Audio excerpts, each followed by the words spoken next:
যাত্রাতে দেখেন যে আমি এখানে হাঁটতে না হাঁটতে বৃষ্টি শুরু হয়ে গেছে। এটা মনে হয় আজকে বাঁদরে লড়াই যত সম্ভব।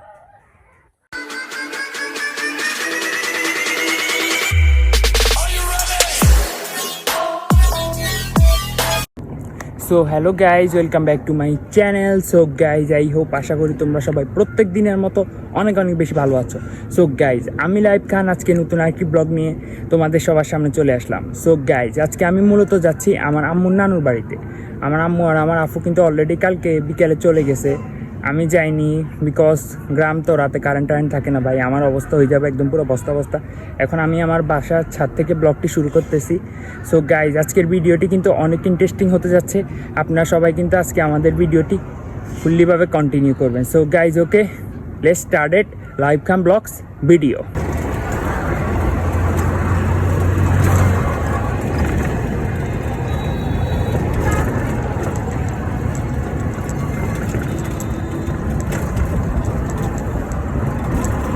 গাইজ, আপু আমাকে সকাল সকাল যাত্রাতে ফোন দিয়ে ধরা দিত চার্জার, ও বেলেও চার্জার নিতে ভুলে গেছে, ওর ফোনে চার্জ নাই।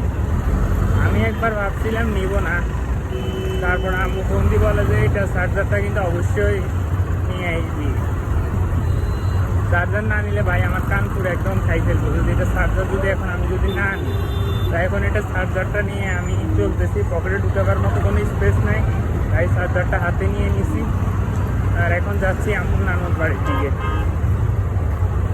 আজকে বাইরে ভাই এ কয়দিন যে গরম পড়তেছে, আর মানে বর্ষাকালের গরমটা হয়, রোদটা হয় মারাত্মক, স্কিন জ্বলা শুরু করে, এরকম একটা গরম পড়ে। তো গাইজ, আমি এখন চলে আসছি বাংলা বাজারে। আপনারা সবাই আমার পিছনে দেখতে পাচ্ছেন, আমি এখন আছি এই জায়গার বাংলা বাজারে। এখন বাংলা বাজার থেকে আম্মু বলছে যে যত সম্ভব কোন জায়গায় যেতে, জোর পোল থেকে এরপরে বলছে যে তিন দোকান বাড়িতে যেতে, তিন দোকানদারের বাড়ি। ভাই, এসব গ্রামগঞ্জে যেসব নাম, জোর পোল, তিন দোকানদারের বাড়ি, সত্যি ইন্টারেস্টিং এই নামগুলা। সো গাইজ, এখন আমি আছি জোর পোলে, মানে চেঞ্জিয়ালা মামা ভুলে গেছিল যে জোর পোলে আমাকে নামাই দিতে হবে। আমি ওনাকে বলছিলাম যে আমি চিনি না, কিন্তু তারপর উনি আমাকে মনে হয় আই থিঙ্ক 1 মিনিটের পথ একটু সামনে নিয়ে আসছিল। আমি বলছি যে সমস্যা নেই, মানুষ বলতে ভুল ত্রুটি হয়। উনি আমাকে নামাই দিয়ে বলছে এই জায়গায় চলে যাওয়ার জন্য। এখন আমি এই জায়গায় যাচ্ছি।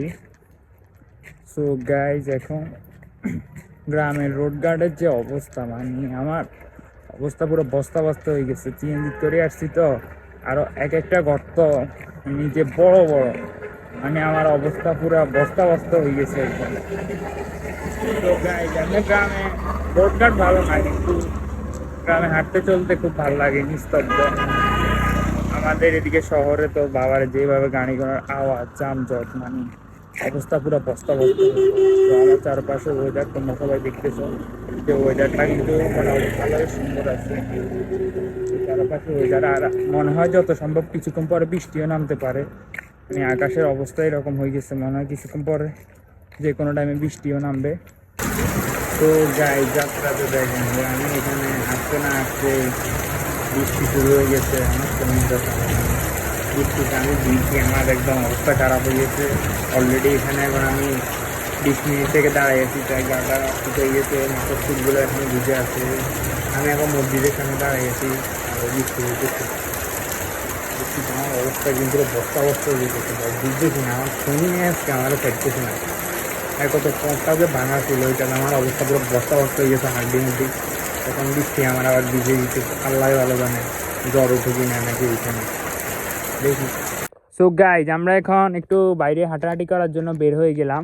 এই জায়গার ভিউটা কিন্তু অনেক সুন্দর আছে, কিন্তু রাস্তাঘাটটা ভাঙা আর কি।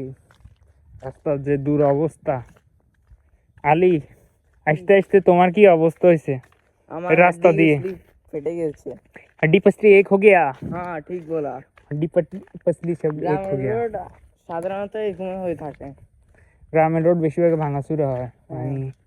আমি আস্তে আস্তে এক একটার থেকে একটা গর্ত যে বড় বড়, সিএনজি দিয়ে আস্তে আস্তে মানে অবস্থা একদম পুরো খারাপ হয়ে গেছে। সো গাইজ, আমার খালতো ভাই আলীকে এখন একটা চ্যালেঞ্জ দিব। এই দেখেন আমাদের শহরে কিন্তু এরকম পোল খুব কমে দেখা যায়। আলি তুমি কি এই পোলটা পার হইতে পারবা? কেন না, এটা তো আমি কতবার পার করছি। আচ্ছা দেখি তুই পার হয়ে আগে আমাদেরকে দেখা সবাইকে। এই গাইস, আমি দুষ্টামি করি বলছি, আমার ভাই তো আমাকে সত্যি পাঠাই দিচ্ছে। আমার ভয় লাগতেছে। আলি আলি আলি আলি আলি আলি ঘুরে চলে না, কিছু হবে না। এটা মানে আজকে বান্দরে লড়াই যত সম্ভব।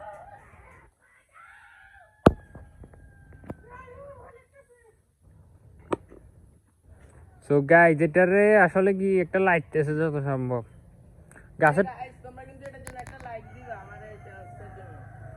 তো যত সম্ভব মনে হয় গাছ থেকে মনে হয় কোনো বান্দরে ভূত ছিল, বান্দরে ভূত এটার উপর উঠে গেছে, এটার ভিতরে ঢুকিয়ে গেছে পুরা। আবার ইয়ে হচ্ছে। আলি তাড়াতাড়ি এসো ভয় লাগতেছে। তোর। চলে এসেছি গাইস, তোমরা ভিডিওটা শেয়ার করে দিবা। এই গাইস, এটা আমার গাড়ি। তোর গাড়ি? হ্যাঁ, তো কার গাড়ি? সত্যি করি কা? এটা আমার গাড়ি। তুই গাড়িটা চালাই এসছিস? এটা আমি চালিয়ে আসছি। ও আচ্ছা ঠিক আছে। কত দিয়ে কিনছিস গাড়িটা? 5 লাখ তোর ড্রাইভিং লাইসেন্স আছে নি? আছে। তোর বয়স কত? 14। 14 বছর বাংলাদেশে ড্রাইভিং লাইসেন্স দেয়নি? হ্যাঁ, দেয় তো। ও তোর বাপ আম্বানি কেন? আমার বাপ আম্বানি নাকি? তোর বাবা আম্বানি, তোমাকে 14 আম্বানি ছেলেকে তো 14 বছর ভাই ড্রাইভিং লাইসেন্স দেয় না, তোমার কেমনে দিছে? আমি বিশেষ আম্বানি, বুঝতে হবে না? টাকা তো আচ্ছা বেশি গাইস আছে। আমি এটাকে একটা কথাই বলি, আচ্ছা দে গাড়িটা তোর, আমি মানছি গাড়িটা তুই চালাই বসছ, হ্যাঁ হ্যাঁ। তুই আমারে বল এলে গাড়ি সামনে যায় নাকি পিছনে যায়?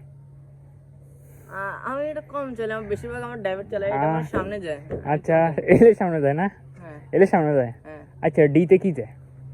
আমি দেখছি, আমি তো তেমন চালাই না, আমার ড্রাইভার। তুই চালাই আসছিস, তুই গাইজ এ বলছে যে এ এখন গাড়িটা এখন চালাই আসছে, হ্যাঁ এটা আমরা মানছি। এখন এরে বলছি এলে কি করে, এ চলে যা, এলে কি করে ইয়েতে কি, এটা কিছুই জানে না আসলে, এটা কারোই গাড়ি না, বুঝছেন? না, এটা একজনের গাড়ি। আমার গাড়ির মালিক আলি দেখছে তোরা আজকে দুনবো। ভাগো ভাগো।